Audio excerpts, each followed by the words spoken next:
¿Qué tal, amigos?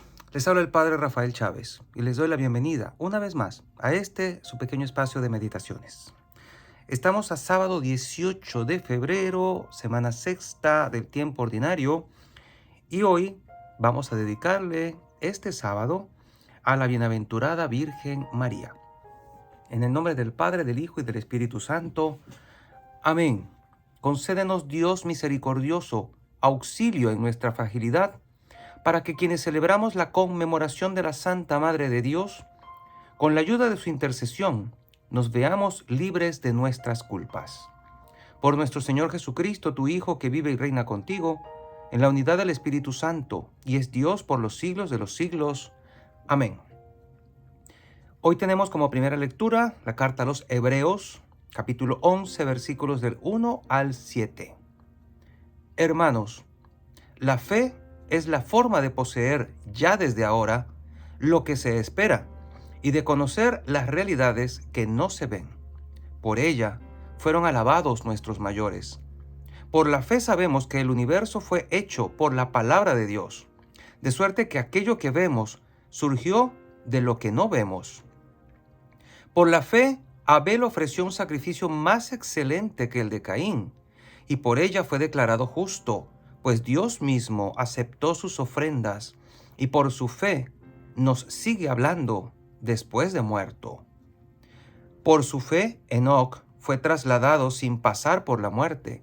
Desapareció porque Dios se lo llevó. La Escritura da testimonio a su favor de que ya antes de ser trasladado era agradable a Dios.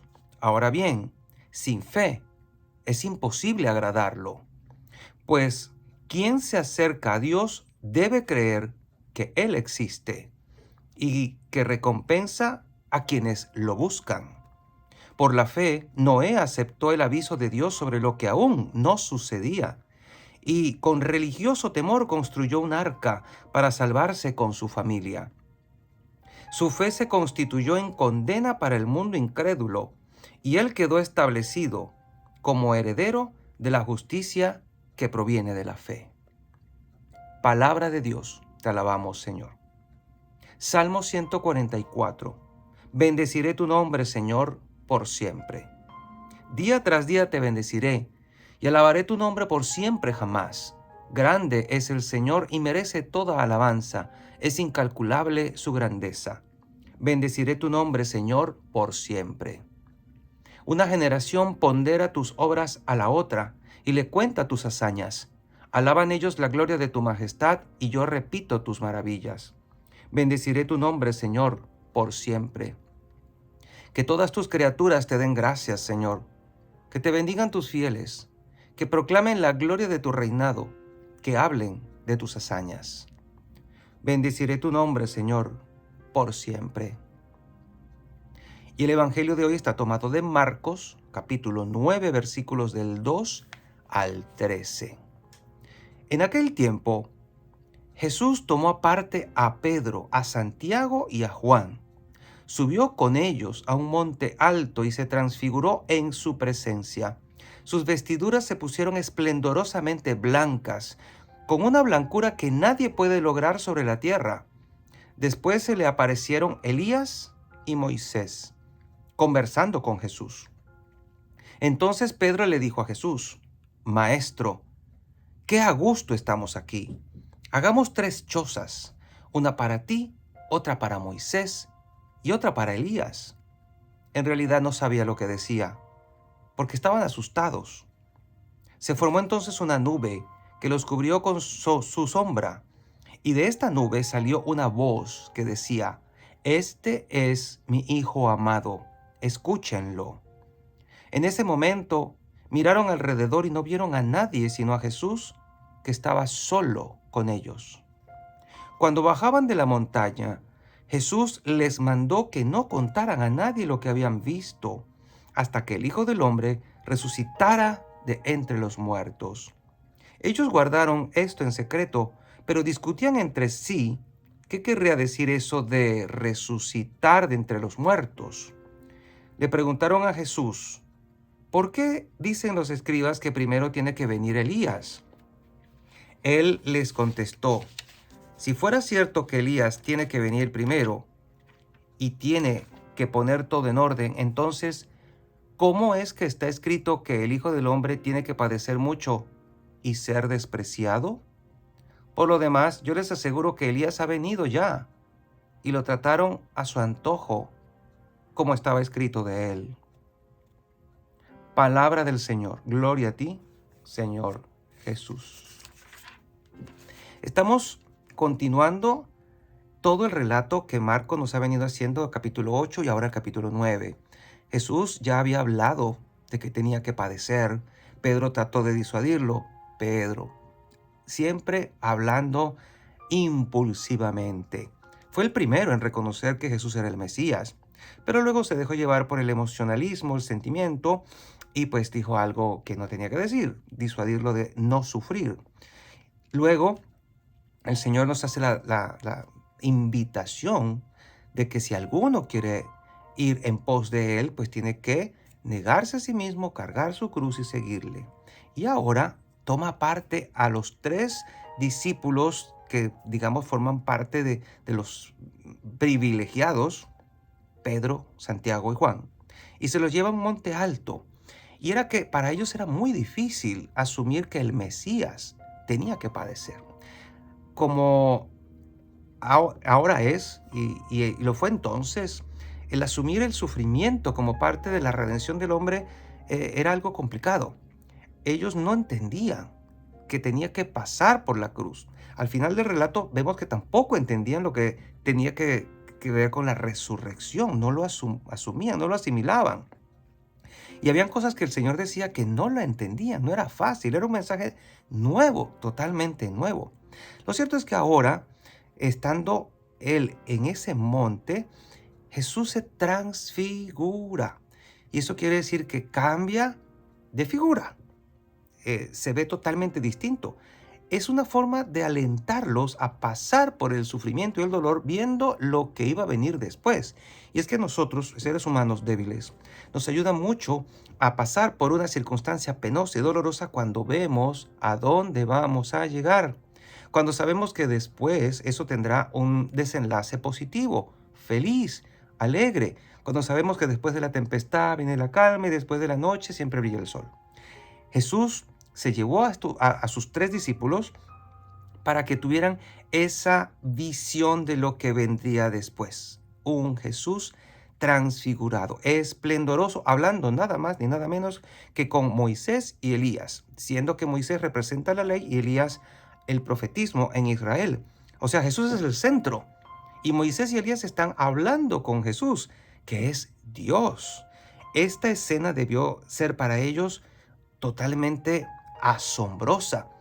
¿Qué israelita no sentía un profundo respeto y admiración por Moisés? ¿Qué israelita no sentía un profundo respeto y admiración por Elías? Y estaban allí. Y estaban viendo todo esto. No sabían qué decir. Estaban asustados. Pero siempre parece que Pedro, impulsivo, empieza a hablar y no sabía lo que decía. Otra vez.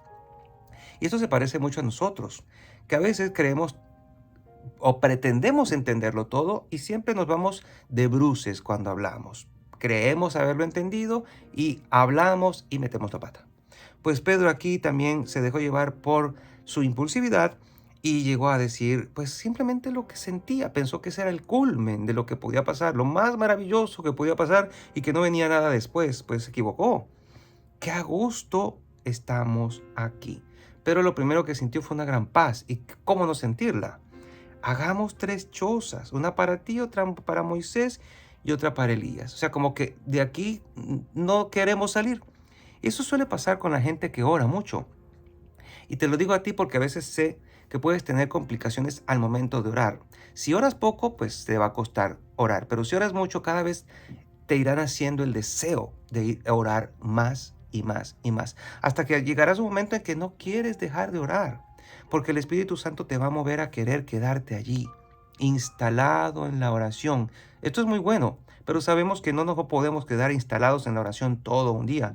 Pero lo bueno es que te dará gusto estar allí en oración. Sentirás esto que sintió Pedro, a gusto. Sentirás delicia de estar en la presencia de Dios.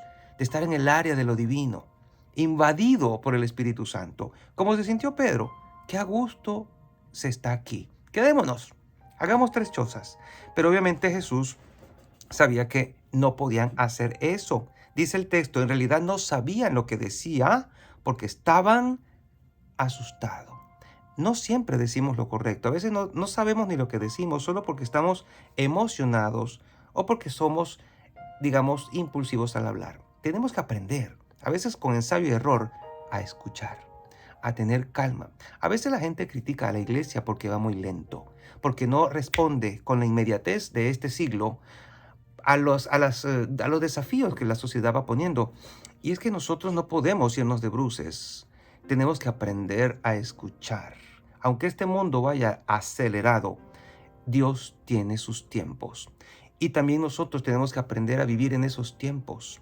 Tenemos que aprender a no ser impulsivos en las respuestas. Tenemos que aprender a escuchar las voces del Espíritu, la voz del Espíritu que habla en su tiempo. Tenemos que aprender a hacer silencio y a escuchar. Pedro, obviamente, con el paso del tiempo aprendió a escuchar, a tener mesura, a medirse y a no hablar tan apresuradamente. Le costó, pero lo logró al final. Y nosotros tenemos que aprender exactamente lo mismo, no irnos de bruces, aprender a oír la voz interior del Espíritu en nuestro corazón, aunque nos digan que somos lentos, vamos al paso del Espíritu. Si no, vamos a cometer error tras error, o simplemente daremos un paso y tendremos que retroceder 2, porque tendremos que enmendarnos, corregir y volver a darlo. La iglesia tiene que aprender y ha aprendido durante estos 20 siglos, 21 siglos, a escuchar a Dios. Y mucha gente tiene que aprender a escuchar a Dios. Tenemos todos que aprender a escucharlo. Dice el texto que se formó una nube y allí el Señor Dios Padre habló y declaró que Él era su Hijo amado. Escúchenlo. Lo primero que Dios quiere que hagamos es escuchar a Jesucristo. ¿Y dónde lo escuchamos? En su palabra, en la oración, en la meditación. A veces quisiéramos ser muy activos, muy proactivos, hacer aquí, hacer allá. Y una vez un papa llamó a esto la herejía de la acción. Nosotros no podemos estar todo el tiempo haciendo. Lo primero que quiere Dios es que escuchemos. Y nadie escucha a alguien que no existe o a alguien en quien no creemos. Entonces, por lo tanto, aquí podemos tomar algo de la carta a los hebreos que nos habla acerca de la fe. Nadie agrada a Dios sin fe. Y porque creemos en Jesús, lo escuchamos. Entonces tengamos esto muy en cuenta. Este es mi Hijo amado, escúchenlo. Lo primero que Dios quiere que hagamos tú y yo es escuchar a Jesús, porque si no vamos a equivocarnos una y otra vez. Además de que somos olvidadizos y cuando apenas ha pasado un cierto tiempo ya se nos ha olvidado lo que hemos escuchado y tenemos que volverlo a escuchar. Entonces no seamos apresurados en hacer cosas o las cosas o los trabajos de Dios, los apostolados. Si no llevamos una vida de oración, ni siquiera el apostolado tendrá éxito, no llegará ni tendrá el alcance que deberá tener, porque estaremos haciendo simplemente un trabajo muy a lo humano y no a lo divino, no como Dios quiere que lo hagamos. Si escucháramos más a Jesús, veríamos que todo cristiano espera la resurrección de los muertos y por eso no nos asustamos ante la realidad de la muerte, porque sabemos que después vendrá la resurrección. Dios tiene una respuesta para cada cosa. Solo tenemos que escuchar. Y la bendición de Dios Todopoderoso, Padre, Hijo y Espíritu Santo, descienda sobre cada uno de ustedes y les acompañe siempre. Y seguiremos en contacto, si Dios lo permite, a través de este canal. Chao, chao.